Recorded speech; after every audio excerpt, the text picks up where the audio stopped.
tenang luar biasa di sudut sunyi ini. Mihrabku menuju Mi'raj. Di sini ku sedar diriku, ku kenal Tuhan yang satu. Pahitnya dosa, manisnya taubat, semua rasa bersatu. Mihrabku, getatanku, mihrabku, perjalananku, kiblat hatiku hanya untukmu. Jangan gelincir di nafsu.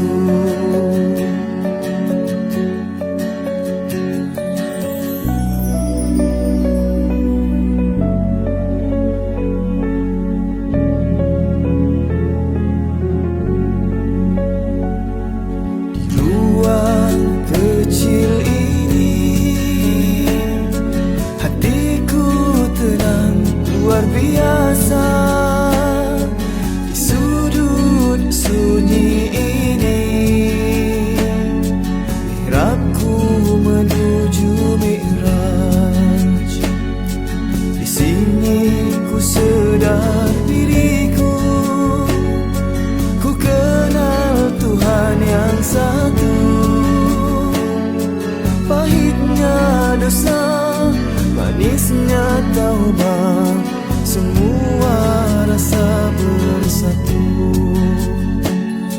Mihrabku, getatanku, mihrabku, perjalananku, kiblat hatiku hanya untukmu. Jangan gelincir di nafsu. Jauh sudah perjalananku, di mihrabku tersungkur syahdu. Jalan berliku ke lembah nafsu, hanya karena kau selamatkan aku.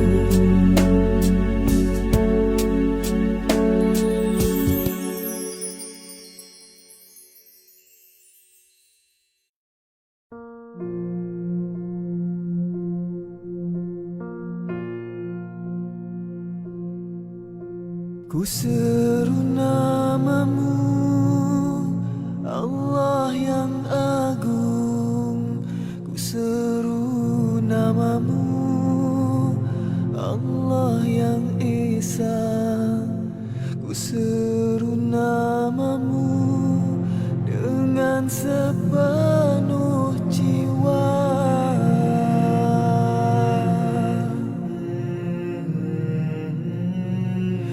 Latifu ya Halim, ya Rahmanu ya Rahim, ya Karimu ya Jawad. Hidupku mohon berkat, pandangilah aku, luruskan hatiku, teguhkan sabarku, indahkan syukurku. Ku seru namamu, Allah yang agung. Ku seru namamu, Allah yang Esa. Ku seru namamu dengan sepenuh jiwa. Ya Saburu ya Syakur, ya Subuhu ya Quddus, ya Hannanu ya Mannan, ya Zal Jalali wal Ikram.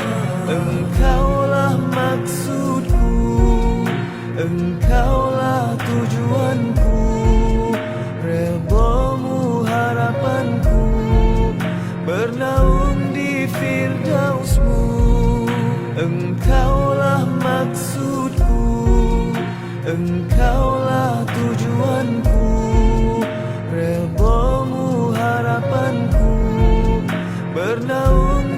firdausmu.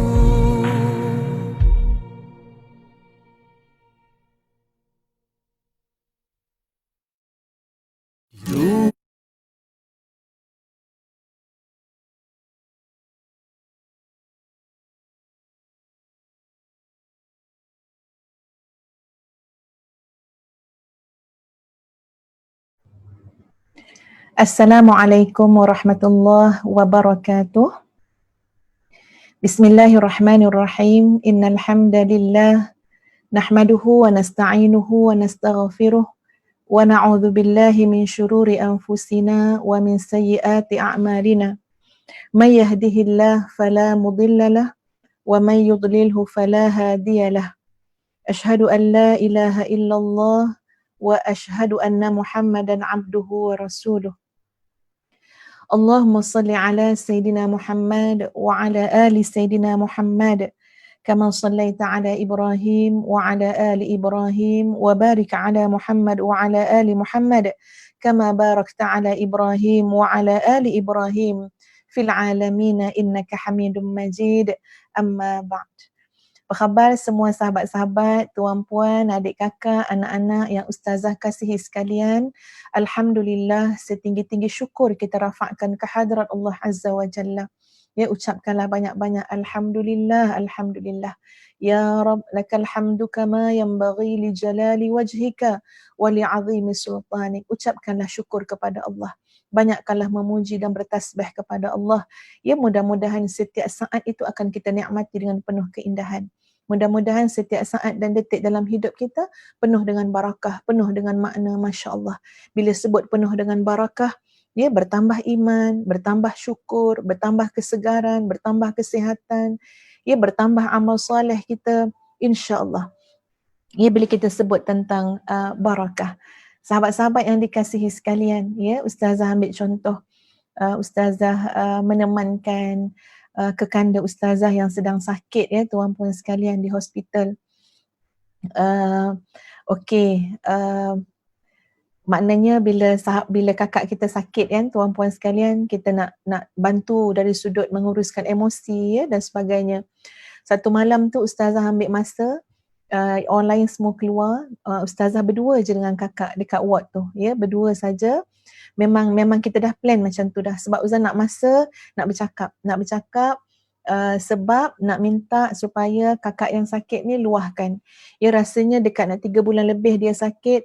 Nampak dia memendam, nampak dia memang kuat, nampak kuat, tapi ya kita pun tak tahu kat dalam macam mana. Jadi ustazah nak dia meluahkan. Ya, jadi jumpa dengan dia, duduk dekat dia, ya, sama tolong bantu dia nak solat 2 rakaat qasar.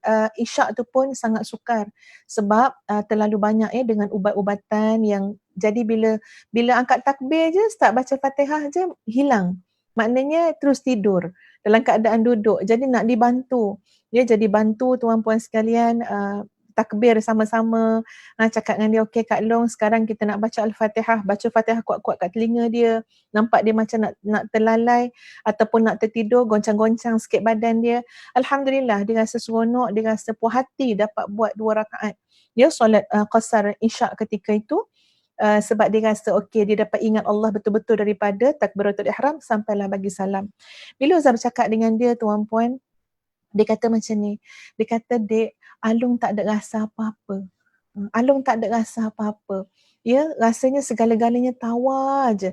Kan? Jadi seolah-olah maknanya dia tak dapat nak kontrol keadaan diri, emosi, rasa, ya, sebab tak ada rasa apa-apa, semuanya tawa. Alung biar je lah apa nak jadi, dia kata macam tu. Jadi ustazah berkongsi pengalaman dengan kakak ni. Ya, berkongsi pengalaman dengan kakak ustazah. Ustazah kata, ustazah, tuan-puan sekalian, pernah bertemu, pernah ada satu CEO syarikat yang besar. Kalau saya sebut nama syarikat tu, ya, JLC tu, rasanya sebahagian besar kita akan tahulah syarikat apa. Malah boleh cari pula nanti nama CEO tu, kan, ya, kat dalam internet. Jadi saya takkan cakap lah nama syarikat tu. Jadi CEO sebuah syarikat JLC tu hubungi ustazah, minta sangat ustazah datang jenguk ziarah ibu dia, ya, yang sedang sakit kanser. Kanser dia tu, tuan-puan sekalian, hari ni masa Ustaz cakap dengan kakak tu pun Ustaz lupa nama kanser dia. Sebab kanser tu sangat jarang kena pada seseorang. Dia kanser di bahagian alat sulit wanita. Minta maaf Ustaz cakap. Ya, maknanya kanser tu ada bahagian alat sulit wanita dan merebak. Dia bukan kanser ovari, bukan kanser rahim. Ya, Ustaz lupa nama dia. Jadi keadaan tu memang dah sangat parah, sangat teruk. Ya, bila Ustazah duduk dengan dia, kita tu sampai rasa nak demam dengan ustazah dan sahabat yang datang ni pun rasa macam panas badan kami juga. Rasanya itu aura kesakitan yang dia tanggung. Dan dia memang ambil ubat macam morfin lah untuk tahan sakit. Jadi banyak keadaan yang dia lalui, cuma sahabat-sahabat sekalian, walaupun dia dalam keadaan nak duduk pun tak boleh. Sebab sakit dia di bahagian mana kan, dia nak duduk pun tak boleh, menyenggeng macam tu duduk. Letak bantal, iaitu pembekuk kerut lagi dahi, sebab tahan sakit. Tapi kemudian apa Zah belajar dengan dia? Dia kata ada satu lafaz, satu kalimah yang telah menjadikan semua ni indah pada diri saya. Saya dah puas menangis Ustazah, menerima kenyataan hidup macam ni. Ya, sebab suami saya pun bila tahu saya sakit, dia dah kahwin lain dan dia jarang jenguk saya. Dia cuma sediakan duit, sediakan orang nak jaga, tapi dia jarang jenguk saya. Bayangkan tuan-puan sekalian. Ya, jadi dia kata saya dah puas menangis Ustazah. Saya dah tak nak dah untuk meratapi keadaan saya, tapi inilah dia satu kalimah yang telah mengubah rasa dalam jiwa saya. Ustazah pun memang nak tahu tuan-puan kalimah apa yang sampai dia kata saya dah menikmati dah kesakitan ni. Saya dah menikmati takdir ni. Maka apa dia kata? Kalimahnya adalah Alhamdulillah. Alhamdulillah. Jadi dia kata itulah zikir, itulah tahmid yang dibanyak-banyakkan dia baca sepanjang dia sakit. Ya, kadang-kadang dia kata antara contoh macam ubat tu lambat sikit makan kan, ubat tahan sakit, datang sakit tu saya akan banyakkan baca Alhamdulillah, Alhamdulillah. Allah pandang saya, Allah bagikan saya jalan untuk bersihkan dosa saya, Allah datangkan saya jalan untuk angkat darjat saya. Bila sebut Alhamdulillah, Alhamdulillah, dia bagi rasa balik pada saya. Ya, dia bagi rasa indah, rasa nikmat. Ya, rasa menikmati setiap saat walaupun dalam keadaan sakit. Ustazah cerita tu tuan-puan pada kakak ustazah, ya, sampai dia pandang ustazah, dia kata, ya Allah dek, macam mana Alung boleh terlupa dek? Ya, macam mana Alung boleh tak rasa macam tu? InsyaAllah dek, Alung akan baca Alhamdulillah. Bila dia sebut sekali Alhamdulillah, berenang-renang air mata dia. Dia sebut lagi, dek, sedap dek, nikmat dek, Alhamdulillah, syukur pada Allah. Jadi tuan-puan sekalian, ini minta maaf panjang mukadimah ustazah. Jadi bila ustazah mengajak kita semua termasuk diri sendiri ya, merafakkan syukur kepada Allah, ya, memuji Allah, tahmid, alhamdulillah, ya Rabb lakal hamdu kama yanbaghi li jalali wajhika wa li 'azimi sultanik. Tujuan dia tuan-puan sekalian untuk kita menikmati kebahagiaan dalam hidup ini. Untuk kita menikmati setiap saat yang berlangsung dalam hidup kita. Saat yang penuh dengan barakah, saat yang penuh dengan nikmat dan keindahan. Tapi pujilah Allah. Ya, bersyukurlah kepada Allah. Dan insya-Allah pada malam ini, ya, mudah-mudahan dengan tahmid kita, syukur kita kepada Allah, ya, kasih kita kepada Allah, mudah-mudahan masa kita terus diberikan kemakmuran, keberkahan dalam kehidupan kita. Dan malam ini insya-Allah kita akan mulakan tadabbur juzuk ke-29 kita, ya, dengan menghayati, menikmati hidangan Al-Quran, iaitu surah Al-Mulk. Yang Ustaz percaya sahabat-sahabat banyak kali baca surah Al-Mulk. Ya, ada yang mengamalkannya setiap malam. Alhamdulillah. Hafazkan dan amalkan sebelum tidur. Alhamdulillah, silakan. Bila-bila pun nak amalkan. Ya, kerana surah Al-Mulk ini, ya, kalau kita hayati nanti sahabat-sahabat sekalian, Masya Allah, Tabarakallahu ahsanul khaliqin. Ini adalah kalamullah. Sangat memberikan impak, ya, ataupun dampak yang sangat hebat kepada kehidupan kita semua. Sahabat-sahabat sekalian, surah ini adalah surah yang diberikan nama, kalau dalam Al-Quran kita dapati namanya adalah surah Al-Mulk, iaitu surah Makkiyah, bermakna surah ini diturunkan sebelum hijrahnya Nabi SAW, ya, ke Madinah, dan surah Al-Mulk mengandungi 30 ayat. 30 ayat. Andai kata kita mengambil masa satu hari untuk menghafaz satu ayat, maka insya-Allah menjelang 30 hari kita akan dapat hafaz surah Al-Mulk. Andai kata kita ambil masa satu ayat 1 tahun, maka insya-Allah sepatutnya Siapa-siapa yang umur tu dah lebih 35 tahun, tolaklah 5 tahun masih kecil-kecil, sepatutnya juga sudah hafal surah Al-Mulk. Jadi tanya diri kita masing-masing, apa lagi alasan untuk kita tidak hafal surah Al-Mulk. Ya, mudah-mudahan lepas ni semua hafal surah Al-Mulk. Surah ini juga diberikan beberapa nama yang lain. Ia dinamakan juga dengan Al-Waqiyah. Ya, Al-Waqiyah yang bermaksud surah yang menjaga. Diberikan juga dengan nama surah Al-Munjiyah, iaitu surah yang menyelamatkan. Diberikan juga nama, bab kata Ibnu Abbas menamakan surah ini dengan surah Al-Mujadilah, iaitu yang mendebat. Sebab surah ini mendebat ataupun membela pembacanya di alam kubur. Maknanya kenapa dinamakan surah Al-Mujadilah juga untuk surah Al-Mulk oleh Ibnu Abbas? Kerana surah ini boleh berhujah membela orang yang membacanya dalam kubur. Masya Allah. Siapa nak jadi peguam kita dalam kubur, tuan-puan sekalian? Siapa? Ya, peguam bela mana kita nak bayar? Peguam bela mana kita nak ambil untuk bela kita dalam kubur?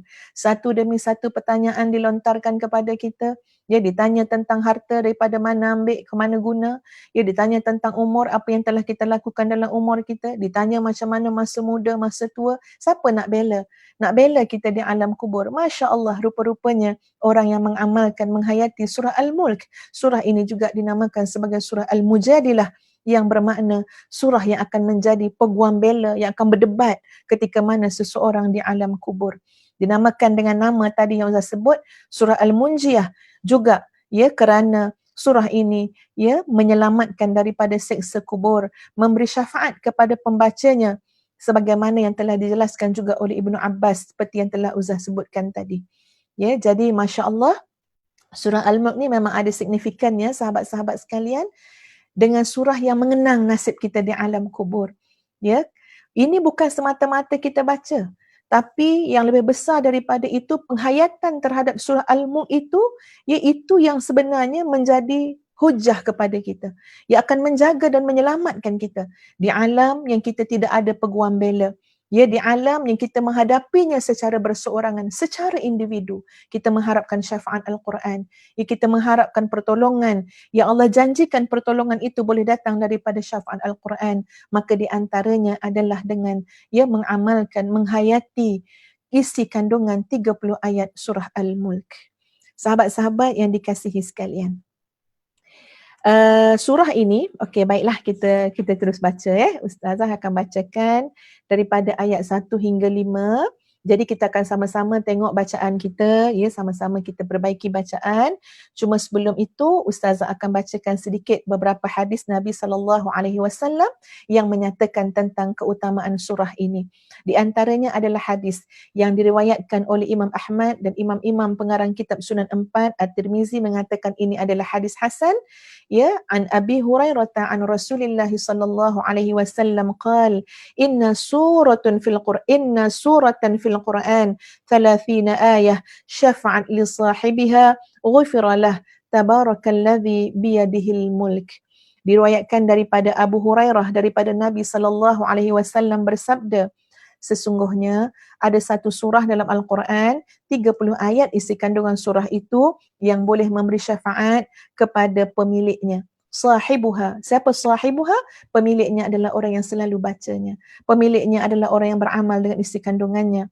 Orang itu akan diampunkan dosanya. Iaitu surah Tabarakalladzi biyadihil mulk yang merujuk kepada surah Al-Mulk.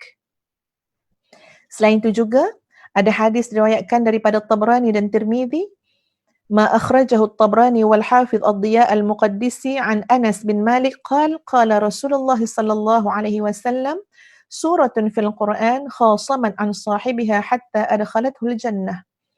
Hadis diriwayatkan oleh At-Tabrani, Al-Hafiz Ad-Diya Al-Maqdisi daripada Anas bin Malik, dia berkata, Nabi SAW bersabda, ada satu surah dalam Al-Quran yang berdebat, membela pemiliknya, yakni pembacanya, sampai surah itu memasukkan orang itu ke dalam syurga. Maknanya debat-debat, peguam bela sungguh ni, ya, bela sahibuha, bela pemiliknya, yakni orang yang beramal dengan ayatnya, yang membaca ayatnya, sampai dipastikan orang itu boleh masuk syurga. Masya Allah, dengan izin Allah, ya, dengan rahmat Allah.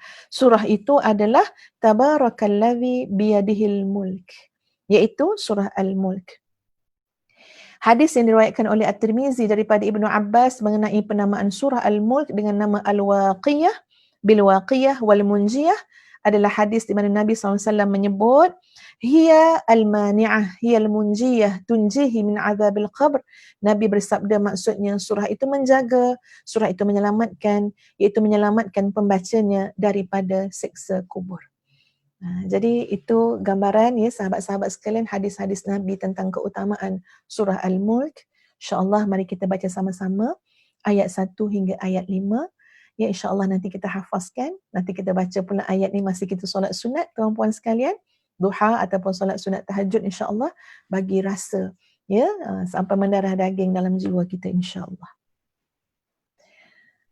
أعوذ بالله من الشيطان الرجيم بسم الله الرحمن الرحيم تبارك الذي بيده الملك وهو على كل شيء قدير الذي خلق الموت والحياة ليبلوكم أيكم أحسن عملا وهو العزيز الغفور الذي خلق 7 سماوات طباقا ما ترى في خلق الرحمن من تفاوت فارجع البصر هل ترى من فطور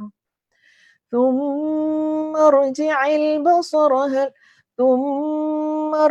البصر كرتين ينقلب إليك البصر خاسئا وهو حسير ولقد زينا السماء الدنيا بمصابيح وجعلناها رجوما للشياطين وأعتدنا لهم عذاب السعير صدق الله العظيم. Maha suci Allah yang menguasai segala kerajaan dan dia maha kuasa atas segala sesuatu, yang menciptakan mati dan hidup untuk menguji kamu siapa di antara kamu yang lebih baik amalnya, dan dia maha perkasa, maha pengampun, yang menciptakan 7 langit berlapis-lapis. Tidak akan kamu lihat sesuatu yang tidak seimbang pada ciptaan Tuhan yang maha pengasih. Maka lihatlah sekali lagi, adakah kamu lihat sesuatu yang cacat? Kemudian ulangi pandangan kamu sekali lagi dan sekali lagi, nescaya pandanganmu akan kembali kepadamu tanpa menemukan cacat dan ia pandanganmu dalam keadaan letih. Dan sungguh telah kami hiasi langit yang dekat dengan bintang-bintang dan kami jadikannya bintang-bintang itu sebagai alat-alat pelempar setan dan kami sediakan bagi mereka azab neraka yang menyala-nyala. Surah Al-Mulk ayat 1 hingga ayat yang ke-5. Baik sahabat-sahabat sekalian. Kita tengok sikit kenapa kita tengok daripada awal ayat iaitu ya tabarakallazi biyadihil mulk. Tabarak, apa maksud tabarak? Maha suci Allah yang menguasai segala kerajaan. Tabarakallazi biyadihil mulk. Dalam ayat ini sahabat-sahabat sekalian, Allah mengagungkan zatnya yang maha mulia untuk memberikan ingatan, pengajaran, bimbingan kepada kita. Tabarakalladzi biyadihil mulk. Maknanya Allah puji, Allah agungkan zatnya yang maha agung, yang maha mulia untuk menyatakan kepada kita, ya, supaya kita dapat ambil pengajaran, supaya kita faham maha suci Allah, maha agung Allah.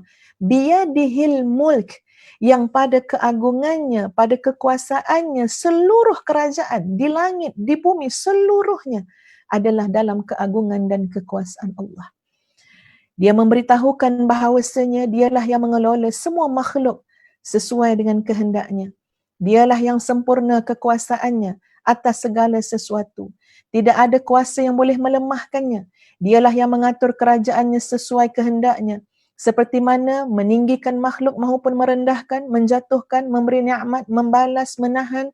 Seluruhnya dalam kekuasaan Allah Azza wa Jalla.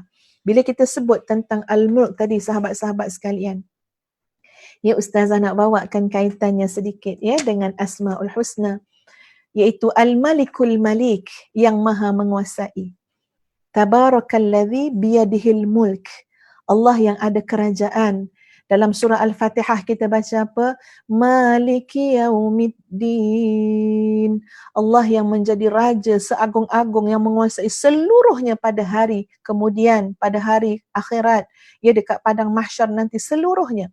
Maknanya kekuasaan kerajaan Allah, langit dan bumi, dunia dan akhirat, seluruhnya. Subhanallah, seluruhnya adalah milik Allah. Kalau kita lihat dalam nama-nama Allah, tuan-puan sekalian, nama Al-Malik, yang tadi telah Ustaz bacakan daripada surah Al-Fatihah sendiri, kemudian telah kita lihat dalam surah Al-Mulk ini sendiri, tuan-puan sekalian, dan kita nak tambah pemahaman kita kepada beberapa ayat lagi yang menyentuh tentang kekuasaan Allah, yang menyentuh tentang Allah memiliki seluruh kerajaan, seluruh kekuasaan. Di antaranya adalah surah Al-Mu'minun ayat 116. A'udzu billahi minasy syaithanir rajim. Fata'ala Allahul Malikul Haqq. La ilaha illa huwa Rabbul Arsyil Karim. Maka maha tinggi Allah, Raja yang sebenar, yang menguasai segala-galanya. Tidak ada Tuhan kecuali Dialah yang menguasai arasy yang maha mulia. Dalam surah Al-Hasyr ayat 23, Huwallahu alladhi la ilaha illa huwal malikul quddus. Dialah Allah yang tiada ilah yang berhak disembah selain Dia. Dia adalah Raja, penguasa yang maha suci. Dalam surah Al-Qamar, sahabat-sahabat sekalian, ayat 54 hingga 55. Allah berfirman, A'udzu billahi minasyaitonir rajim. Innal muttaqina fi jannatin wa nahar fi maq'adi sidqin 'inda malikin muqtadir. Maksudnya, sesungguhnya orang-orang yang bertakwa itu dalam taman-taman dan sungai-sungai, di tempat yang disenangi di sisi Allah, Malikim Muqtadir, yang maha agung, maha berkuasa.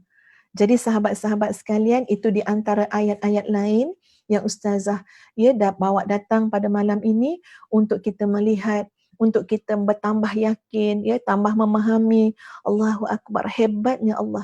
Tabarakalladzi biyadihil mulk, segala-galanya dalam keagungan dan kekuasaan Allah. Bila sebut tentang al-mulk, kekuasaan, ulama membahagikan ataupun menjelaskan bahawa al-mulk ini sekurang-kurangnya kembali kepada 3 perkara.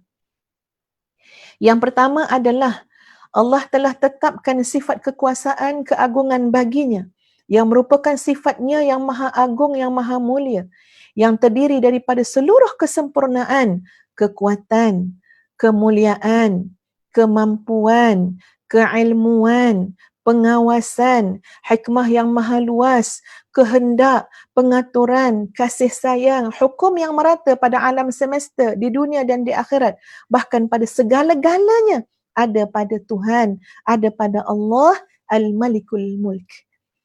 Seperti mana yang Allah sebut dalam ayat Ali Imran ayat 189. A'udzu billahi minasy syaithanir rajim. Walillahi mulkus samawati wal ardh wallahu ala kulli syai'in qadir. Dan milik Allah lah kerajaan langit dan bumi, dan Allah maha kuasa atas segala sesuatu. Sekejap Ustazah ambil Al-Quran, kita tengok surah Al-Mulk. Semalam tuan-puan sekalian, dalam kuliah subuh yang Dr. Azhar berikan kepada kami sekeluarga, Ustaz telah memetik satu ayat saja untuk kami tadabbur, iaitu ayat ke-30 surah Al-Mulk. Ustazah bacakan dulu ayat ke-30. A'udzu billahi minasyaitonir rajim. Qul ara'aytum in asbaha ma'ukum ghawran faman ya'tikum bima'in ma'in. Katakanlah, Apakah kamu mengetahui jika telah terjadi sumber-sumber air kamu kering, maka siapakah yang akan dapat mendatangkan kepada kamu air yang mengalir? Ustaz nak kaitkan dengan ayat yang pertama, tuan-puan sekalian. Sebab dalam Quran ni, kalau kita tengok antara ayat pertama dengan ayat terakhir, itu ada kesinambungan dia. Ya, itu ada kesinambungan. Kadang-kadang pada ayat pertama, ayat yang awal-awal menyebut tentang nama-nama Allah. Al-Aziz, Al-Hakim, ya. Nanti kita akan tengok macam mana huraian datang daripada ayat-ayat selepas itu.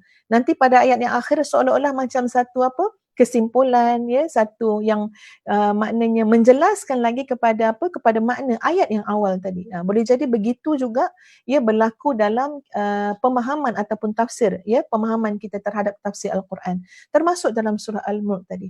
Tengok Allah tanya, katakanlah wahai Muhammad, kalau Allah keringkan setitik air pun tak ada di dunia ini. Cuba bayangkan tuan-puan sekalian. Ya, dalam pada kita rasa kita berkuasa, dalam pada kita rasa kita ni hebat, ya, kita rasa kita ni banyak amal, kita rasa kita banyak duit, banyak ilmu, banyak pengaruh, banyak macam-macam banyak. Bawa datang, ingatkan tadabbur ayat 30 surah Al-Mulk. Katakan wahai Muhammad, kalaulah Allah keringkan seluruh air, pergilah ke utara cari air, setitik pun tak ada.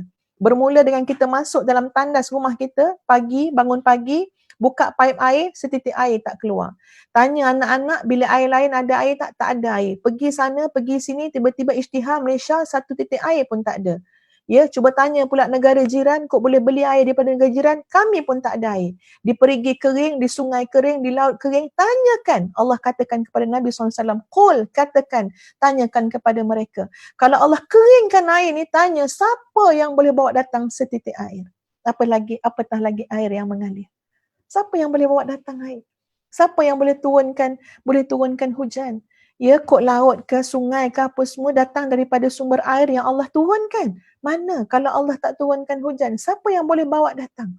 Sehingga kan dibawakan satu kisah tuan-puan sekalian. Ya, bagaimana seorang ulama bertemu dengan Harun Ar-Rashid. Ya, bertanya, ya tuanku, sekiranya tuanku khalifah ketika itu, ya tuanku, katalah tuanku sakit. Ya, tuanku ada banyak harta, tuanku sakit. Sakit bagaimana? Sakit yang betul-betul sakit, dan sakit itu pula ya dalam keadaan maknanya menahan haus yang amat-amat sangat. Sangat haus. Katalah dekat nak mati dah ni ya, sakit di pelantar kematian yang amat-amat haus. Makna kata kalau tak minum boleh mati. Kalau tak minum boleh mati. Ketika itu, ni tanya seorang ulama tanya kepada khalifah, ketika itu kalaulah ditawarkan kepada tuanku untuk dapat seteguk air, nilainya adalah separuh daripada harta tuanku, tuanku sanggup bayar ke tak sanggup bayar? Kalaulah dengan seteguk air itu boleh menyelamatkan tuanku daripada mati, ya, mati kekeringan, mati kebuluran, tuanku sanggup bayar tak? Kalau tuanku tak bayar, kalau tuanku tak dapat air seteguk, tak dapat air secawan, tuanku mati. Sanggup tak tuanku bayar dengan separuh daripada harta tuanku? Katanya khalifah itu, ya, kalau kena pada aku demikian, aku sanggup bayar dengan separuh daripada hartaku. Kemudian ditanya lagi oleh ulama tu, bagaimana pula kalau tuanku ia dapat penyakit, tak boleh nak buang air. Air banyak dalam badan, minum-minum, makan, tapi tak boleh nak keluarkan, tak boleh nak keluar, tak boleh nak kencing, tak boleh nak buang air. Ya, ketika mana tuanku tahan sakitnya, yang sakit tu boleh bawa mati kepada tuanku, maka dikatakan kepada tuanku, kalau tuanku nak keluarkan ya air, nak keluarkan, nak buang air kecil, nak keluarkan air kencing tu tuan-puan sekalian, ya, maknanya tuanku kena bayar dengan separuh daripada harta tuanku. Kalau tak boleh mati, apakah tuanku sanggup? Maka jawab tuanku tadi, kalau kena pada beta macam tu, ya, beta sanggup nak bayar dengan separuh daripada harta beta. Sebab kalau tak ada guna juga ada harta banyak. Maka apa kata ulama tadi? Kalau demikian, seluruh yang tuanku ada, harta-harta semua ni, itu hanya menyamai ya 2 gelas air je. 1 gelas air nak hidup, 1 gelas air nak buang air tadi. Ya, nak gambarkan apa dia? Tak adalah hebat sangat. Ya, sebab apa? Sebab kita tak memiliki apa-apa. Sebab tu Allah suruh tanya setitik air mana kamu nak cari? Ya, kalau aku keringkan dunia ini daripada air. Inilah Allah yang Maha Agung, yang Maha Kuasa tuan-puan sekalian. Ya, Malikul Mulk. Allah yang mempunyai segala-galanya. Walillahi mulkus samawati wal ard. seperti mana disebut dalam surah Ali Imran ayat 189. Kita bercakap tentang 3 perkara yang disebut oleh para ulama tentang al-mulk, ya, untuk memahami al-mulk, kekuasaan, keagungan Allah Azza wa Jalla. Yang kedua, semua makhluk, sama ada orang yang tinggi kedudukan maupun orang yang rendah kedudukannya, baik para raja maupun para hamba, semuanya membutuhkan, memerlukan, berhajat kepada Allah. Semuanya meminta kepada Allah segala hal yang mereka hajatkan. Tidak ada satu pun yang boleh keluar daripada kekuasaan Allah, dan tidak ada satu makhluk pun yang tidak memerlukan kekuasaan, memerlukan pertolongan Allah dalam hal mengadakan sesuatu, menghalang sesuatu, membantu kemaslahatan, menolak bahaya, anugerah, pemberian dan segala-galanya. Bahkan diberikan kehidupan, diberikan kematian, semua daripada Allah. Ya, seperti mana yang Allah sebutkan dalam surah Al-Mulk ayat pertama, dan surah Az-Zukhruf ayat 85 juga dimulakan dengan wa tabarakalladzi lahu mulkus samawati wal ardh wa ma bainahuma wa 'indahu 'ilmus sa'ah wa ilaihi turja'un. Dan maha suci Allah yang mempunyai kerajaan langit dan bumi dan apa yang ada di antara keduanya, dan di sisinya lah pengetahuan tentang hari kiamat, dan hanya kepadanya lah kamu akan dikembalikan. Jadi bila kita beriman dengan Allah yang memiliki biyadihil mulk, yang memiliki kerajaan, kekuasaan, keagungan, apa dampaknya kepada kita, keimanan tersebut? Ya, hasil dia, natijah dia apa dia? Kita akan merasakan bahawa kita adalah hamba Allah yang hina, yang tidak ada apa-apa, yang selama-lamanya berhajat, memerlukan apa saja, ya, mestilah minta kepada Allah, mestilah mengabdikan diri kepada Allah, kerana Allah maha kuasa atas segala sesuatu. Innallaha ala kulli syai'in qadir. Kita boleh memahami lebih lanjut dengan melihat kepada surah Fatir ayat 15 hingga 17. A'udzu billahi minasyaitonir rajim. Ya ayyuhan nasu antumul fuqara'u ila Allah. Wallahu huwal ghaniyyul hamid. Wahai manusia, ya ayyuhan nas, wahai manusia, antumul fuqara'u ila Allah. Kamu adalah orang yang sangat fakir. Fuqara ni maksud dia apa? Kalau kita tengok dalam terjemahannya, tuan-puan sekalian, fuqara ni adalah yang sangat memerlukan, yang sangat membutuhkan, yang sangat berkehendak. Wahai manusia, kamulah makhluk yang sangat berkehendak kepada Allah, yang sangat memerlukan Allah. Wallahu huwal ghaniyyul hamid. Sedang Allah itu maha kaya, yakni tidak memerlukan sesuatu apa pun. Hamid, lagi maha terpuji. Jadi tiap-tiap kali sahabat-sahabat sekalian kita baca surah Al-Mulk ini, ya, tabarakalladzi biyadihil mulk, tiap-tiap kali kita mulakan, kita baca, tiap-tiap malam kita baca, ya, dengan kita berharap, ya Allah, jadikanlah surah ini hujah kepada kami, pembela kepada kami, ya, seperti mana yang telah disebut oleh Nabi SAW dalam hadis-hadis baginda, ya, besok akan jadi syafaat kepada kami. Dalam masa yang sama juga sahabat-sahabat sekalian, makin kita ulang, makin kita baca tabarakalladzi biyadihil mulk, semakin kita rasa apa? Kebergantungan kita kepada Allah. Semakin bertambah nilai ketaatan kita kepada Allah Azza wa Jalla. Dan yang ketiga, ya, memahami tentang Al-Mulk tadi, bagi Allah lah segala pengaturan, pentadbiran yang pasti akan terlaksana. Tidak ada yang boleh menahannya, tidak ada yang boleh menghalangnya. Apa sahaja yang Allah kehendaki, apa sahaja yang Allah atur, segala-galanya pasti akan terjadi. Idza aradallahu syai'an an yaqula lahu kun fayakun. Sebab itu sahabat-sahabat sekalian, jangan risau banyak benda dalam hidup. Yang boleh kita nak bagi risau lebih sikit kalau kita ni kurang bertakwa. Ya, kalau kita banyak dosa tapi melengah-lengahkan taubat. Tapi dalam urusan dunia kita, tuan-puan sekalian, ya, tentang masalah rezeki, ya, tentang masalah macam-macam lah, masalah keluarga, masalah kewangan, ya. Kita bercakap sekarang sama ada dalam fasa pandemik ataupun pasca pandemik, ya, COVID-19. Memang ada kesulitan di sana, ada cabaran, tapi kita ada Allah. Ya, kita ada Allah yang mengatur segala lalu lintas rezeki. Kita ada Allah yang menguasai segala-galanya. Allahu Akbar. Nak jadi manusia yang betul-betul yakin dengan Allah. Yang apa-apa hal tolong minta dengan Allah. Nanti kita akan lihat lanjutan pada ayat yang kedua surah Al-Mulk, tuan-puan sekalian. Ya, sebab apa?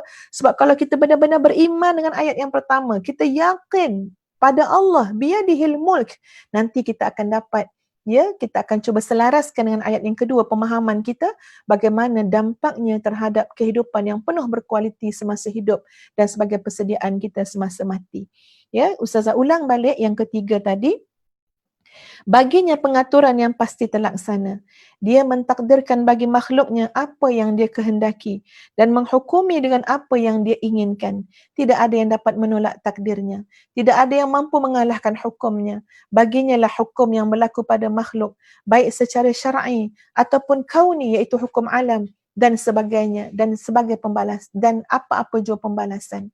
Baginya hukum takdir yang berlaku, semua takdir, pengadaan daripada Allah, pertolongan daripada Allah, penghidupan dan pematian dan seluruhnya daripada ketentuan Allah.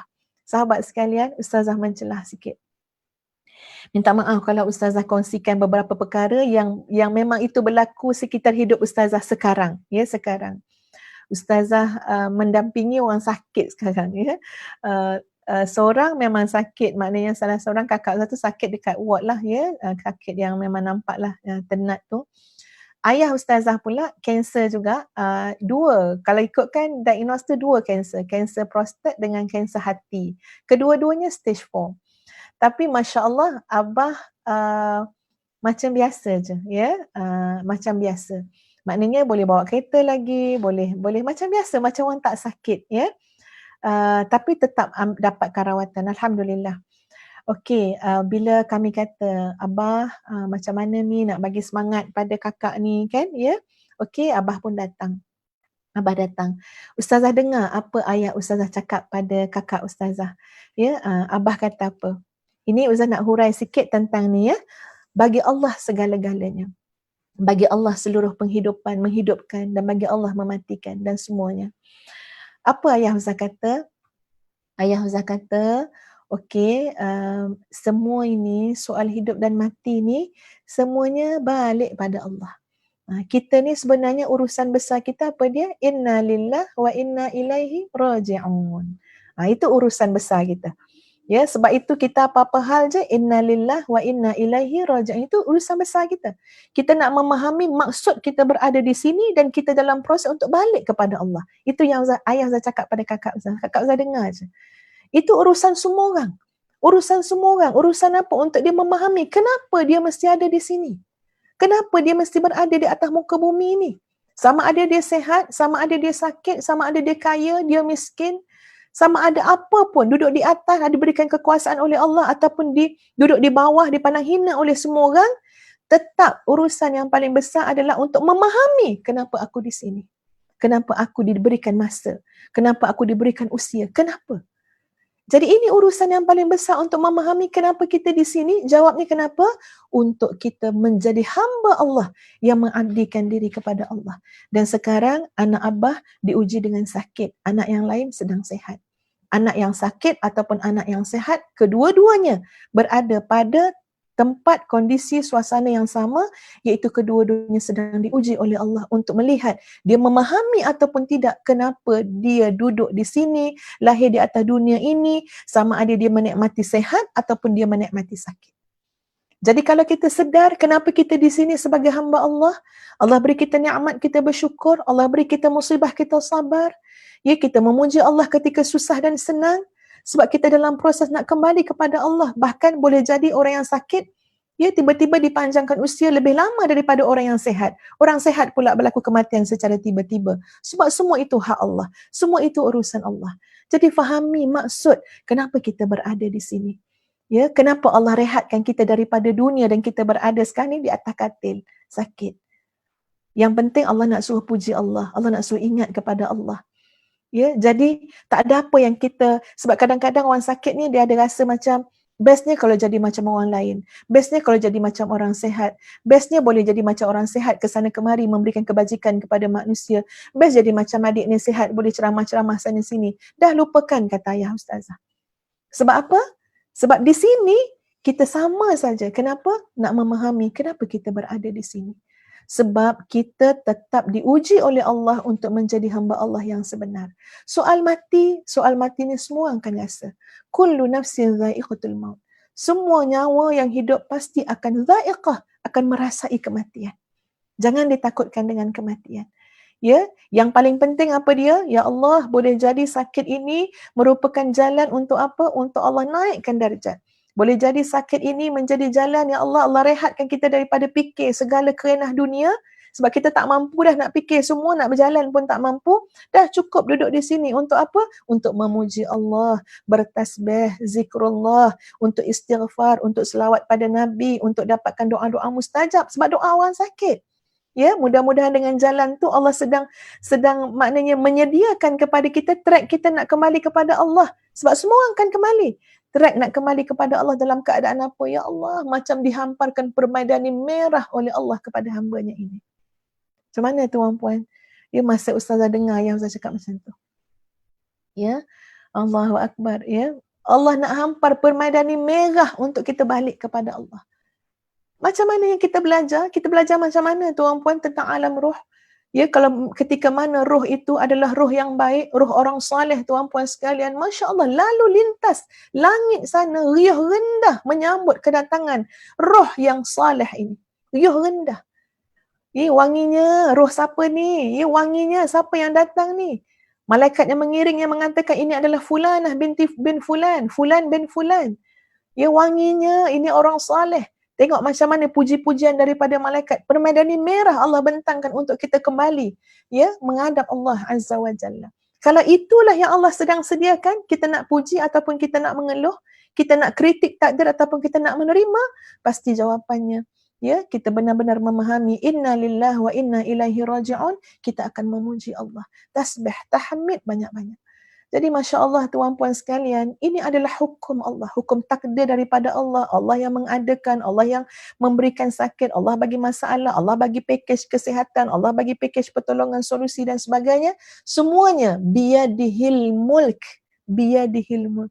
Tak ada satu pun yang terkeluar daripada garis ataupun kerangka kekuasaan yang maha hebat yang Allah miliki. Baginya hukum-hukum syariat, dia mengutuskan para rasul dan menurunkan kitab-kitabnya serta mensyariatkan berbagai bentuk syariat.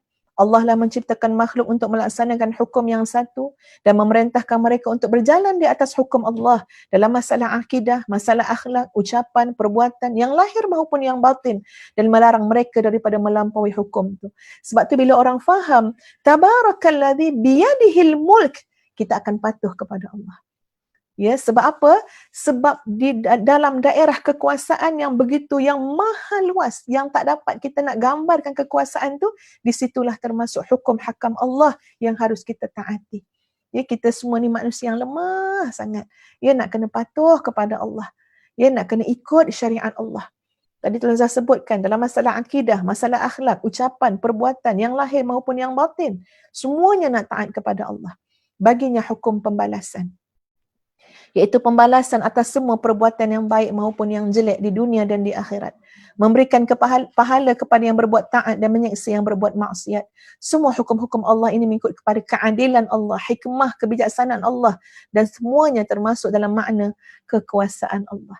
Jadi memang ya, tak dapat kita nak sebut hanya dengan perkataan-perkataan tuan-puan untuk menggambarkan pada Allah lah seluruh kekuasaan dan keagungan itu.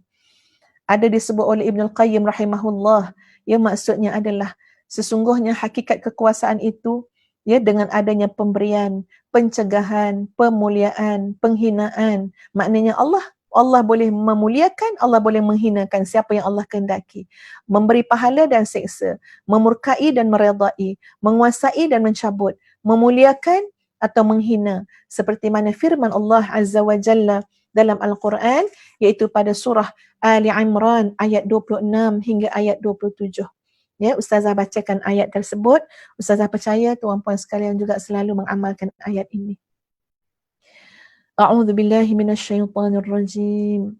Qulillahumma malikal mulki tu'til mulka man tasha' wa tanzi'ul mulka mimman tasha' wa tu'izzu man tasha' wa tudhillu man tasha' biyadikal khairu innaka ala kulli syai'in qadir.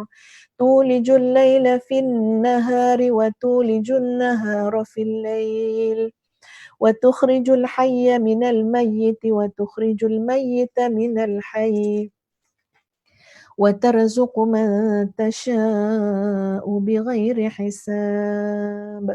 Ayat ni tuan-puan, Ustazah minta kita hafazkan. Selalu baca waktu pagi tuan-puan sekalian supaya apa? Supaya kita ni segar, semangat kita kuat. Ya, kita cekal, kita teguh, kita tegap ya untuk menjadi hamba Allah yang sebenar, untuk memulakan kehidupan, mencari usaha rezeki dan sebagainya. Semuanya dalam keadaan apa? Kita memang tegap. Kita cekal. Siapa yang mencekalkan kita, yang meneguhkan kita? Allah. Allah yang maha berkuasa. Kita telah menanamkan dalam keyakinan kita dengan ayat-ayat yang kita baca tadi. Apa maksud ayat tadi? Katakanlah, wahai Tuhan, wahai Allah yang mempunyai kerajaan, Engkau berikan kerajaan kepada orang yang Engkau kehendaki dan Engkau cabut kerajaan dari orang yang Engkau kehendaki. Engkau muliakan orang yang Engkau kehendaki dan Engkau hinakan orang yang Engkau kehendaki. Di tangan Engkaulah segala kebajikan. Sesungguhnya Engkau maha kuasa atas segala sesuatu. Engkau masukkan malam dalam siang. Engkau masukkan siang dalam malam. Engkau keluarkan yang hidup dari yang mati. Engkau keluarkan yang mati dari yang hidup. Dan Engkau beri rezeki kepada siapa saja yang Engkau kehendaki tanpa hisab ataupun tanpa batas. Masya Allah. Ya, mutlak kekuasaan dan keagungan Allah. Tanyalah orang yang sombong takabur, boleh tak dia tahan supaya malam tak tukar jadi siang? Boleh tak dia tahan supaya siang jangan jadi malam, siang saja? Ya, tanyalah, tengoklah sejarah peradaban manusia yang Allah berikan kerajaan kepada mereka. Yang Allah berikan sedikit kuasa pemerintahan kepada mereka. Kuasa pemerintahan mana yang bertahan selama ribuan tahun? Kuasa pemerintahan mana yang bertahan puluhan tahun dan ratusan tahun? Kita katalah betapa hebatnya ya, tamadun-tamadun dulu, tamadun Sumeria lah, Mesopotamia lah, tamadun Mesir Purba, ke mana? Semua tak ada dah, manusia tu semua mati belaka, tak tinggal baka tuan-puan sekalian. Ya, kita sebut dulu tamadun Rom, Masya Allah begitu hebat. Tamadun Parsi, mana tamadun-tamadun tu sekarang? Bahkan kerajaan yang Allah pernah berikan kepada Nabi Daud, Nabi Sulaiman, juga semua adalah kerajaan-kerajaan yang akan berakhir. Ya, kekuasaan yang akan berakhir. Yang betul-betul mutlak mempunyai kekuasaan, kegagahan, kesempurnaan. Lillahi mulkus samawati wal ard. Hanya bagi Allah lah segala kerajaan di langit dan di bumi. Sebab itu orang yang yakin kepada Allah, orang yang sibuk memuji Allah, orang yang penuh keimanan kepada Allah, jiwanya gagah, jiwanya kental. Kenapa? Dia bersama dengan kuasa yang tidak pernah akan pudar. Ya, sama sekali tidak pernah akan lemah, tidak akan pernah terjejas. Ya, kenapa? Ini adalah kekuasaan yang mutlak, kekuasaan yang maha sempurna, yang maha hebat. Itu dampaknya tuan-puan sekalian, bagaimana kita mengulang-ulang ayat yang pertama surah Al-Mulk tadi. Sahabat-sahabat yang dikasihi sekalian ya, minta maaf. Kita ni tak pindah ayat lagi, baru ni ayat pertama tak pindah ayat kedua. Baik. Kita pindah ayat kedua Okey, pindah pada ayat kedua. Allazi khalaqal mauta wal hayata liyabluwakum ayyukum ahsanu amala wa huwal azizul ghafur. Iaitu Allah yang menciptakan mati dan hidup untuk menguji kamu siapa di antara kamu yang lebih baik amalnya, dan Allah Maha Perkasa, Dia Maha Perkasa lagi Maha Pengampun. Jadi Allah jadikan kehidupan, ya, allazi khalaqal mauta wal hayah. Didahulukan yang menciptakan mati, kemudiannya hidup untuk menguji kamu siapa antara kamu yang lebih baik amalnya. Yang disebut dalam ayat ini, ya, siapa di antara kamu ayyukum ahsanu amala, siapakah di antara kamu yang paling baik amalnya. Baik, ada beberapa perkara kita nak tahu kat sini. Pertama sekali tuan-tuan dan puan-puan sekalian, ya, kita nak memahami tentang kenapa dimulakan yang menciptakan allazi khalaqal mauta, ia disebut yang menciptakan mati terlebih dahulu, baru disebut tentang hidup. Dia ada beberapa penjelasan. Pertama, dengan merujuk kepada hadis Nabi sallallahu alaihi wasallam, kana Rasulullah sallallahu alaihi wasallam yaqul, innallaha azalla bani adam bil mauti wa ja'ala ad-dunya dara hayatin thumma dara mautin wa ja'ala al-akhirata dara jazain thumma dara baqain. Maksudnya adalah sesungguhnya Allah menghinakan Bani Adam dengan kematian, menjadikan dunia sebagai negeri kehidupan, kemudian negeri kematian, menjadikan akhirat sebagai negeri pembalasan, kemudian negeri keabadian. Maksudnya begini, manusia tu diberikan negeri hidup. Negeri hidup ni negeri dunia. Manusia tu diberikan negeri hidup, tapi kemudian negeri hidup berakhir dengan negeri kematian. Adapun negeri akhirat adalah negeri pembalasan, dan negeri pembalasan iaitu negeri akhirat adalah negeri keabadian yang tidak ada kematian lagi. Jadi kita renung baik-baik. Ya, kita renung baik-baik, ada dunia, ada akhirat. Ya, dunia kita sebut sebagai kita hidup di dunia, tapi ingat kehidupan di dunia ini akan datang kematian. Tapi bila sebut tentang hari akhirat adalah hari kehidupan yang sebenar, sebab itu adalah hari pengabadian. Itu satu perkara. Menunjukkan tentang besarnya maksud mati, dalam erti kata inilah maksud yang sebenar dalam hidup kita. Ketika mana seseorang itu mendapat kesejahteraan pada hari matinya, kesejahteraan semasa matinya, kesejahteraan sesudah matinya, itulah kehidupan yang sebenar. Sebab hari mati kita tu tuan-puan sekalian, kesejahteraan semasa mati kita, kesejahteraan selepas mati kita, itulah penyambung kehidupan keabadian yang sebenar-benar. Jadi jangan sampai hidup di dunia tapi melupai mati. Jangan sampai hidup di dunia, serakah dengan dunia tapi tak bersiap dengan kesejahteraan selepas kematian. Itu satu perkara. Dan yang kedua, boleh kita fahami juga, mati di sini maksudnya dulu kita tidak ada. Kemudian Allah adakan. Dulu roh kita tidak ada, kemudian Allah ciptakan, lalu dihidupkan dan kemudian dimatikan kembali. Wallahu a'lam, yang kita boleh lihatlah, mana-mana sajalah dalam bentuk huraian tadi, tentang maksud ayat yang kedua, kenapa disebut tentang mati dan hidup. Yang ketiga, sahabat-sahabat sekalian, disebutkan tentang mati dan hidup, nak menggambarkan bahawa hebatnya cerita kematian ni. Sebab kadang-kadang yang kita banyak fikir, sahabat-sahabat sekalian, sekejap Ustaz rujuk pada satu kitab lagi. Kadang-kadang yang kita banyak fikir, tuan-puan sekalian, adalah kita fikir tentang hidup saja. Tapi ada satu sifir yang jangan sampai kita terlupa. Okey, saya tunjukkan sifir tu. Jangan sampai kita terlupa tentang sifir kehidupan dan kematian. Apa dia? Baik. Kalaulah kita buat satu graf tuan-puan sekalian, graf. Kita buat gambaran macam inilah. Kita bagi gambaran, okey ni tanah. Seolah-olah kita nak gambarkan ke atas ni hidup, bawah tanah ni mati. Hidup ni atas tanah, bawah tanah ni mati. Itu gambaran kasar. Mari kita lihat apa yang kita perlukan masa kita hidup dengan apa yang kita perlukan masa kita kat bawah tanah ni. Simbolik kepada kita dah mati. Masa kita duduk atas tanah, terlalu banyak keperluan sahabat-sahabat sekalian. Terlalu banyak. Dan kadang-kadang kita jadi lupa dengan sebab keperluan yang banyak, keinginan yang banyak masa kita hidup atas tanah, kita lupa yang kita sedang diuji. Ayyukum ahsanu amala. Kenapa? Ustaz bagi contoh. Kita hidup atas tanah, tuan-puan, kita perlukan kasih sayang, kita perlukan keluarga, kita perlukan pendidikan, kita perlu pasangan hidup, kita perlu anak, perlu tempat tinggal, perlu kenderaan, perlu kerjaya, perlu gaji, perlu makan, perlu minum, macam-macam keperluan. Dan kita berusaha sehabis-habisnya untuk mencari keperluan tersebut, berusaha berikhtiar, memenuhi keinginan tersebut. Malah sehingga ada orang lupa bahawa dia sedang diuji oleh Allah. Ayyukum ahsanu amala. Ada orang terbabas, larut dalam apa? Dalam mencari harta sampai lupa kepada Allah. Mencari kesenangan hidup, kesenangan keluarga sampai lupa kepada kesejahteraan hidup selepas mati. Tapi kalau kita lihat tuan-puan, hidup bawah tanah ni apa dia? Simbolik kepada kematian. Apa yang diperlukan? Perlu makan lagi ke? Perlu minum ke? Perlu apa ke? Subhanallah. Di bawah tanah tu apa yang kita perlukan? Apa yang menjadi kebutuhan kita? Yang menjadi kebutuhan kita, tuan-puan sekalian, adalah 3 perkara. 3 perkara. Yang pertama adalah ilmu yang bermanfaat.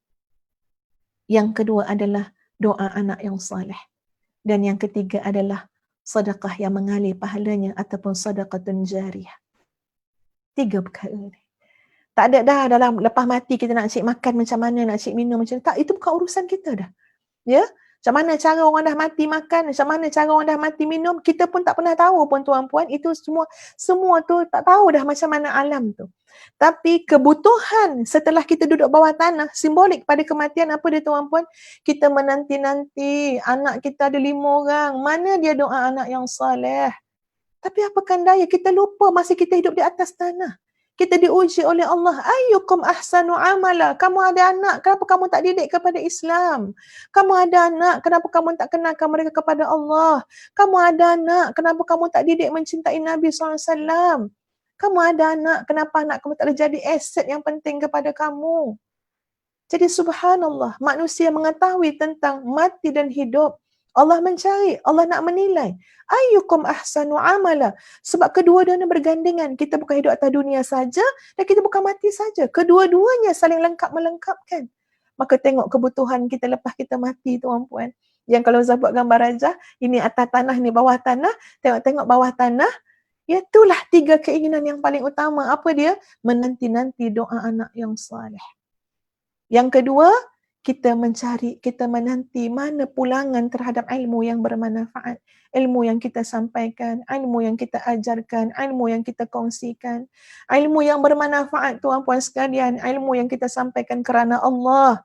Ilmu yang menjadi ibadah, yang amal soleh yang Allah terima. Itu akan jadi ilmu yang bermanfaat. Ilmu yang diamalkan oleh masyarakat.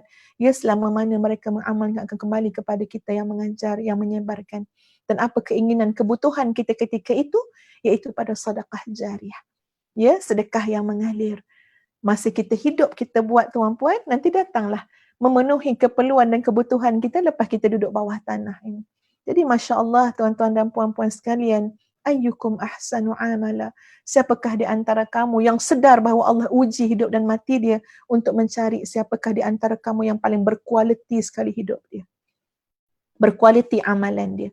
Ia tidak disebutkan aktsaru amala, tidak dikatakan yang paling banyak amal, tapi yang disebut adalah ahsanu amala, menunjukkan kepada kualiti, bukan semata-mata kuantiti.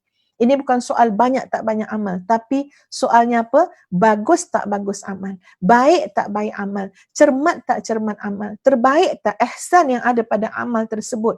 Ya, sifat apa ni? Ihsan yang ada pada amal, kebaikan, terbaik yang ada pada amal, kualiti yang ada pada amal, itu yang Allah nilai, sahabat-sahabat sekalian. Kalaulah aktsaru amala, kalaulah yang paling banyak amal, bertuahlah orang kaya. Bila dia kaya, dia lagi banyak sedekah daripada orang miskin. Tapi Allah yang maha adil, Allah yang maha luas rahmat, Allah menilai ahsanu amala, bahkan kamu miskin, kamu hanya boleh bagi 10 sen saja sehari, tapi itu adalah ahsanu amala, seorang miskin boleh berikan walaupun dia perlukan RM1, dia perlukan RM2, tapi dia sedekah di jalan Allah dan dia terpaksa berpuasa pada hari itu kerana keluarkan sedekah tadi. Itu ahsanu amala yang Allah akan terima. Jadi Allah bukan menilai kepada aktsaru amala, sebanyak-banyak sedekah kamu, sebanyak-banyak amalan kamu, tapi Allah menilai sebaik-baik amal kamu. Amal yang baik adalah amal yang boleh berlanjutan sampai kita duduk bawah tanah nanti tuan-puan. Mengalir sampai hari kita mati, itu amal yang paling baik. So kena fikirkan sahabat-sahabat sekalian, ya. Macam mana dengan kehidupan dan kematian yang menjadi ujian Allah kepada kita semua.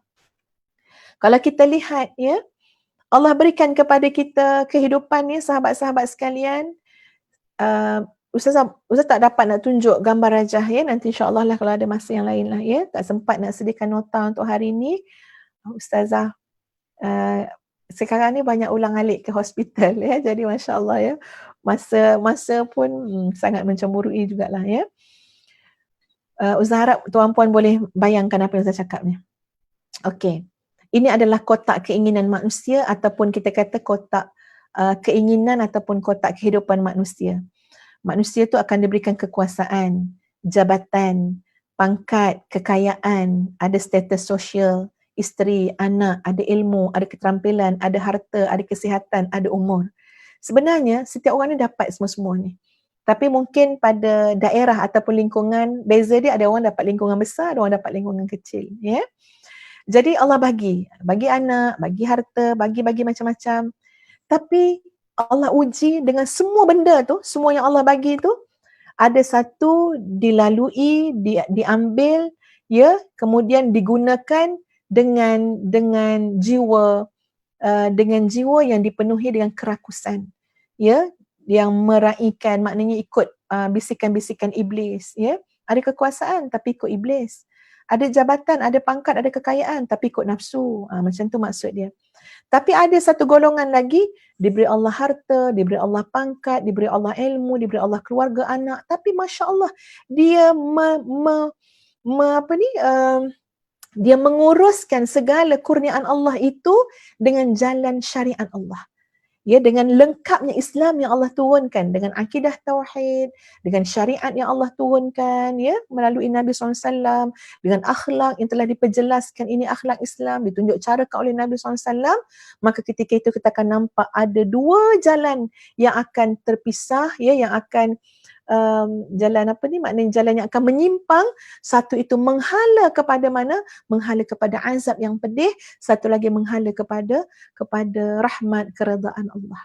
Jadi ini adalah gambaran tuan-puan, bagaimana ketika mana kita memiliki, Allah pinjamkan kepada kita kehidupan, kita nak urus macam mana kehidupan tu.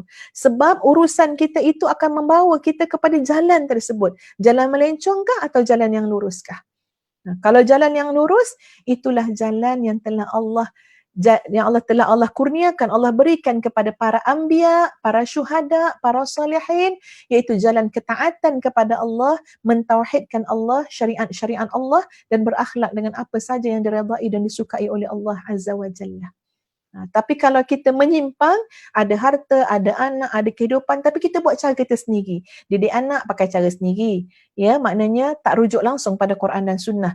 Tak ambil tahu langsung pada apa yang Islam tegaskan, yang Islam sarankan. Ya, kita ada harta, mengelolakan harta pun ikut pandangan-pandangan, pakar sana, pakar sini, pakar-pakar tu pula tidak merujuk kepada Al-Quran, tidak merujuk kepada ajaran Islam. Itu semua tuan-puan sekalian, tak tahu jalan ke mana nanti akan dibawa, yang pasti bukan ihdinas siratal mustaqim. Sebab ihdinas siratal mustaqim, siratal ladzina an'amta alaihim, ghairil maghdubi alaihim waladdallin. Jalan yang luruslah jalan seperti mana jalan yang telah Allah berikan nikmat kepada para nabi, para anbiya, ya, para mursalin, para rasul, para syuhada, para salihin, itu jalannya. Jadi Masya Allah tuan-puan sekalian, hanya dengan kita duduk pada ayat yang kedua, Allazi khalaqal mauta wal hayah liyabluwakum ayyukum ahsanu amala, kita akan terhenti pada dampaknya. Apa dampaknya, impact pada hidup kita? Kita akan cuba memastikan sehabis mungkin untuk berada di atas jalan Allah, untuk menguruskan kehidupan, segala kurniaan Allah. Bahkan kalau ada ujian daripada Allah, semuanya diuruskan dengan apa? Dengan kembali kepada Allah Azza wa Jalla. Dengan merujuk kepada syariat Allah. Ya, pada panduan Allah, pada Al-Quran, pada sunnah Nabi SAW, pada nasihat para ulama, ya, yang ada dalam kehidupan kita, yang boleh kita rujuk dalam hidup kita. Inilah orang yang benar-benar memaknai maksud ayyukum ahsanu amala. Sahabat-sahabat yang dikasihi sekalian, ya, Ustazah minta maaf. Hari ni kita sempat hanya untuk 2 ayat sahaja.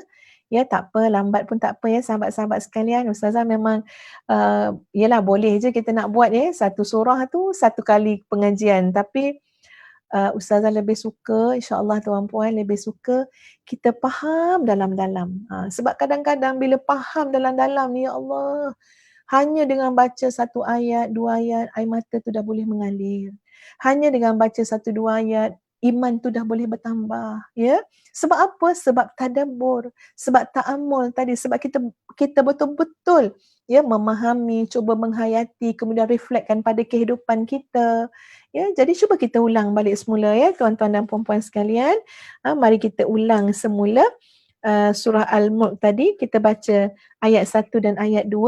Setelah kita memahami sedikit sebanyak maknanya, kita rasakan macam mana, ada berubah tak rasa dia ya. Kita tengok sahabat-sahabat sekalian, ayat yang pertama dan ayat yang kedua surah Al-Mulk, insya-Allah. A'udzu billahi minasy syaithanir rajim. Bismillahirrahmanirrahim. Tabarakalladzi biyadihil mulku wa huwa ala kulli syai'in qadir. Alladzi khalaqal mauta wal hayah. الذي خلق الموت والحياة ليبلوكم أيكم أحسن عملا وهو العزيز الغفور. Pada ayat yang kedua juga ada disebutkan dua nama Allah, iaitu Al-Aziz, Al-Ghafur, dan dia yakni Allah yang Maha Perkasa lagi Maha Pengampun. Ada signifikannya tuan-puan sekalian, ada penghuraiannya kenapa digandingkan Al-Aziz dengan Al-Ghafur, antara lain ini setakat yang kita boleh faham. Sebab ilmu Allah ni sangat luas, maha luas. Setakat yang boleh ustazah fahami tuan-puan sekalian dengan merujuk kepada kitab tafsir yang ada, wahwal azizul ghafur, Allah yang Maha Perkasa. Ini seolah-olah nak mengingatkan kepada kita, kok ada pembangkangan, ada penentangan, banyak buat maksiat, tak nak kembali kepada jalan Allah. Ingat, Allah itu Maha Perkasa. Allah itu Maha Kuasa. Allah boleh tunjukkan apa saja. Tengah-tengah kita takabur, tengah-tengah sombong kepada Allah, ingat, ada yang meninggal dunia hanya semata-mata nyamuk masuk dalam hidung. Tengah-tengah takabur, tengah menentang Allah, ingat, ada yang meninggal dunia hanya dengan tersedak aja. Minum air, masuk 2-3 teguk air, tersedak, mati. Allah itu Al-Aziz, Allah itu Maha Perkasa. Ingat, Allah tahan je langit tu jangan menimpa kita. Allah tahan je muka bumi ni tuan-puan supaya tak meledak api-api dan sebagainya. Allah itu Maha Pengasih lagi Maha Penyayang. Tapi ingatlah masa yang sama, Allah itu Maha Perkasa. Jadi Al-Aziz, mengingati kepada Al-Aziz ni supaya apa? Supaya kita tahu, ya Allah, takut dengan Allah, harap dengan Allah. Ya Allah, jadilah kita manusia yang taat. Dalam masa yang sama, Al-Ghafur, kamu bersalah, kamu pernah buat maksiat, kamu pernah lari daripada jalan Allah, kamu terlalai dan sebagainya. Tapi ingat, Allah itu Maha Pengasih lagi Maha Penyayang. Allah itu Maha Pengampun. Kembali kepada Allah, kembali kepada jalan Allah, kembali meyakini, mengimani kekuasaan, kehebatan dan keagungan Allah. Kembalilah bersandar kepada Allah, bergantunglah kepada Allah. Jadi Masya Allah tuan-puan sekalian, bila kita baca Quran, jiwa kita tu hidup. Insya Allah, jiwa tu hidup. Sekejap rasa takut, sekejap rasa harap, sekejap rasa gembira, sekejap rasa sedih, sekejap macam-macam rasa. Dengan kita memahami setiap ayat daripada kalam Allah, setiap lafaz, perkataan kalimah daripada kalam Allah. Masya Allah tuan-puan sekalian. Kalam Allah ini terlalu indah. Mukjizat kubra tuan-puan sekalian. Ni'matilah. Ustaz mengajak sahabat-sahabat semua. Mestilah terlebih dahulu mengajak diri sendirilah tuan-puan Mengajak diri sendiri. Baca kalamullah ni, hayati, dan ustazah mencadangkan kalau kita boleh bangun malam, kita buat masa kita tahajud tu. Kalau tak pun, katalah terluput tahajud, kita buat waktu kita duha. Yang maksud ustazah ni maknanya buat masa sembahyang sunat lah, solat sunat. Apa yang ustazah nak suruh buat ni? Kita baca Quran dalam solat. Sebabnya Ustaz percaya kita semua dah berlatih dah masa bulan Ramadan baru ni kan, tengok imam-imam tarawih kat rumah-rumah, semua rumah ada imam tarawih kan. Tak hafal ayat-ayat, banyak-banyak ayat, tapi kita ada Quran besar, ada stand dia, kita buka, so kita boleh baca dengan meraihkan dari sudut hukum fiqh jugalah. Tak berlaku pergerakan lebih daripada 3 kali kan, itu mazhab Syafi'i ajarkan kepada kita jadi dan meraihkan semua hukum fiqh semua tu, kita letak je Quran tu, lepas tu kita pun lepas baca Al-Fatihah, kita pun baca satu muka, 2 rakaat kan solat sunat, dapat satu muka kanan, lepas tu satu muka kiri, habis bagi salam, bangun, tukar pula muka surat lain, baca muka surat kanan 1 rakaat, muka surat belah kiri 1 rakaat. Tuan-puan sekalian, tak terasa pun kita berdiri, tak terasa pun lama berdiri. Dia punya nikmat, dia punya indah tu, Allah Akbar, tak tahu nak cakap macam mana. Ustazah pernah cakap juga dalam satu kuliah online juga Ustazah cakap tu tujuan dia tuan-puan nak mengajak, nak bersama-sama. Adapun kekuatan ni semua daripada Allah. Bahkan Ustazah pun takkan mampu lakukan, tuan-puan pun tak mampu lakukan kalau Allah tak bagi kekuatan. Jadi Ustazah nak mengajak. Apa dia? Mari kita buat. Biar boleh khatam 30 juzuk Quran yang kita baca dalam solat. Tak terasa tuan-puan, insya-Allah habis juzuk 1. buat lagi juzuk 2. Ya, satu malam kadang-kadang boleh dapat 8 muka surat. Kalau kita buat 8, kita buat 2, 4, 6, 8 rakaat lah dapat 8 muka surat ya. Satu juzuk tu 20 kan ya, 20 helaian ya.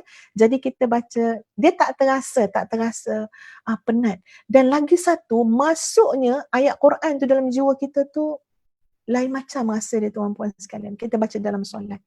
Sebab itu ada hadis Nabi SAW yang menyebut, ya, barang siapa, maksud dia barang siapa yang bangun dengan Al-Quran 100 ayat, maknanya dia baca Quran dalam solat dia, masa berdiri ni, dia berdiri solat ni baca Quran, 100 ayat dia baca, maka Allah akan menjauhkan dia, takkan tulis dia daripada golongan orang yang lalai. Takkan.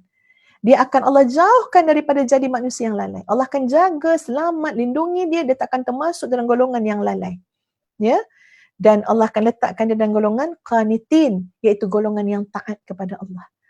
Kalau kita sampai 1,000 ayat, tuan-puan sekalian, 1,000 ayat Quran, masa kita solat tu, kita baca, maka Allah akan golongkan golongan dalam golongan al-muqantarin. Muqantarin ni adalah orang yang Allah curahkan, kurniakan perbandaraan, khazanah segala kebaikan, penuh barakah kehidupan dia. Masya Allah, muqantarin, orang kaya sebenar, jutawan sebenar, bilioner sebenar. Dikaca makna dari sudut pandangan Islam. Jadi sisi Allah, inilah dia bilioner yang sebenar. Ini jutawan yang sebenar. Ini hartawan yang sebenar. Golongan yang Allah curahkan perbendaharaan, kurniaan daripada Allah Azza wa Jalla. Jadi sangat nikmat sekali. Kita perlahan-perlahan pun tak apa. Ya, malam ni dapat 2 ayat.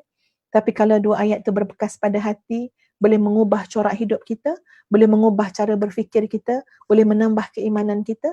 InsyaAllah itu bukan benda yang sia-sia, malah lebih bermanfaat daripada kita membaca dalam keadaan yang lalai ataupun dalam keadaan yang jahil dan tidak faham.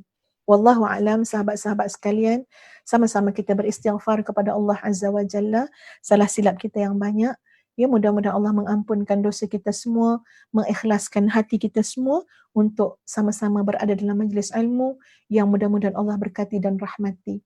Astaghfirullahalazim, astaghfirullahalazim, astaghfirullahalazim li wa lakum. Assalamualaikum warahmatullahi wabarakatuh. Sekali lagi Ustaz mengajak kepada sahabat-sahabat yang belum lagi mendaftar Mihrab Coaching Qalbun Salim menerusi penghayatan Asmaul Husna, Ustazah jemput untuk bersama-sama dengan komuniti kami, ya, dengan jamaah Mihrab Coaching, ya, di mana sebenarnya keterlibatan tuan-puan sekalian, ya, ada yuran kan yang kena disertakan untuk bersama dalam Mihrab Coaching, tapi sebenarnya itu adalah komitmen tuan-puan, infak tuan-puan, ya, kepada tahfiz Madinatul Huffaz. Jadi insya-Allah kalau dalam Mihrab Coaching tu memang komitmen yang besarlah yang kami berikan untuk menyediakan nota, ya, untuk menggarap macam-macam lah, ya, sampai ustazah dengan ustaz dengan Dr. Azhar pun kena study dulu betul-betul, ya, nak menyampaikan sebab ini berkait dengan Asmaul Husna. Kita kalau salah cakap pasal orang tak apa lagi, ya tuan-puan, itu pun orang tu dah marah dah, ya. Katalah saya cakap pasal seseorang, ya, menteri mana, ini kena cakap betul-betul, cakap pasal orang tu. Kalau salah cakap, orang tu marah. Salah cakap kan, ya. Itu baru cakap pasal orang. Apatah lagi kami yang sangat dhaif nak bercakap tentang Allah, ya, tentang nama-nama Allah, tentang sifat Allah. Allahu Akbar, lebih-lebih lagi lah itu tanggungjawab kami untuk belajar, untuk menekuni, untuk ulang kaji, ya, supaya kami dapat bercakap dengan wajah, dengan pendekatan yang terbaik insya-Allah. Jadi mari bersama-sama sahabat-sahabat sekalian dalam Mihrab Coaching Asmaul Husna Qalbun Salim, pembentukan peribadi qalbun salim menerusi penghayatan Asmaul Husna bersama dengan kami. InsyaAllah nanti iklannya ada, ya, selepas program ini akan dipaparkan dalam video ini insyaAllah. Begitu juga yang belum lagi memiliki e-book doa mihrab, silakan tuan-puan, ya, berbuat demikian. Kalau ada sebarang masalah boleh rujuk dengan admin yang menguruskan, ya, e-book, e-video juga, ya, dan juga Mihrab Coaching ni ada admin yang menguruskan. Boleh lihat dalam Facebook page Ustazah. Terima kasih semua. Assalamualaikum warahmatullahi wabarakatuh. Kita tutup dengan suratul As dan tasbih kafarah. Ruang kecil ini, hatiku tenang luar biasa. Di sudut sunyi ini okey, Ustaz nak maklumkan ya, kalau tuan-puan nak menyumbang untuk infak pengurusan dan media ni, ia dialu-alukan untuk ke akaun Al Hafizah Enterprise. Tujuan dia untuk maknanya ustazah membiayai ya kita punya komitmen admin ya untuk urusan live, media dan sebagainya ya. Jadi kalau ada lebihan daripada akaun tersebut, kami akan pindahkan kepada menjadi infak pembangunan Ma'had Tahfiz Integrasi Madinatul Huffaz. Jadi jangan risau ya, kami menguruskan tu, maknanya kalau ada lebihan, kami akan masukkan ke dalam infak pembangunan tahfiz fasa yang kedua. Dan Ustaz mengucapkan jutaan terima kasih kepada tuan-puan yang terus-menerus menyokong ya Ma'had Tahfiz Integrasi Madinatul Huffaz. Tolong doakan kami, tolong doa agar Allah melindungi kami, melindungi Ma'had Tahfiz Integrasi Madinatul Huffaz daripada segala bentuk kemudaratan dan benar-benar dapat berfungsi, berperanan sebagai sebuah institusi pendidikan yang mencetak generasi Al-Quran. Assalamualaikum warahmatullahi wabarakatuh. Ruang kecil ini, hatiku tenang luar biasa. Di sudut sunyi ini, mihrabku menuju mi'raj. Di sini ku sedar diriku, ku kenal Tuhan yang satu. Pahitnya dosa, manisnya taubat, semua rasa bersatu. Mihrabku, getatanku, mihrabku, perjalananku, kiblat hatiku hanya untukmu. Jangan gelincir di nafsu.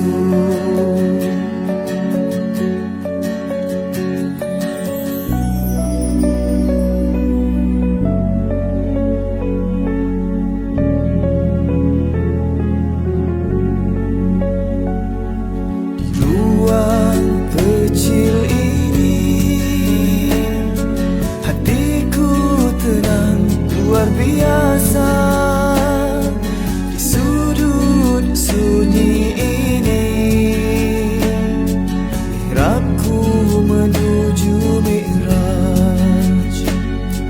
Di sini ku sedar diriku, ku kenal Tuhan yang satu.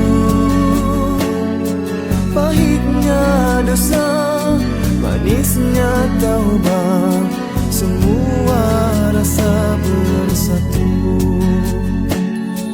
Mihrabku, getatanku, mihrabku, perjalananku, kiblat hatiku hanya untukmu. Jangan gelincir di nafsu. Jauh sudah perjalananku, di mihrabku tersungkur syahdu. Jalan berliku ke lembah nafsu, hanya karena kau selamatkan aku.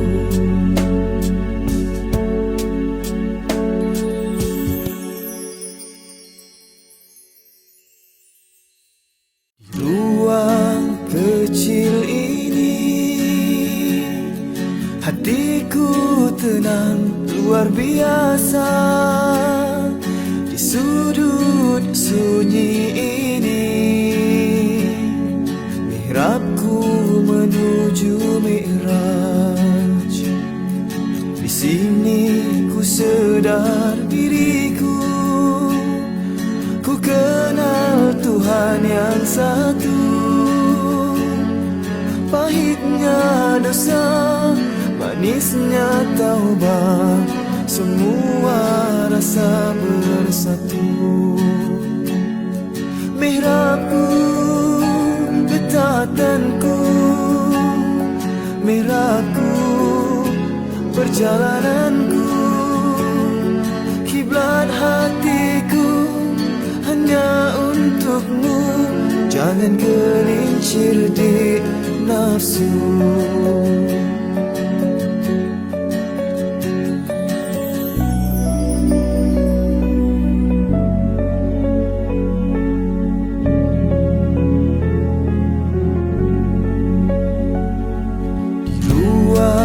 Kecil ini hatiku tenang luar biasa.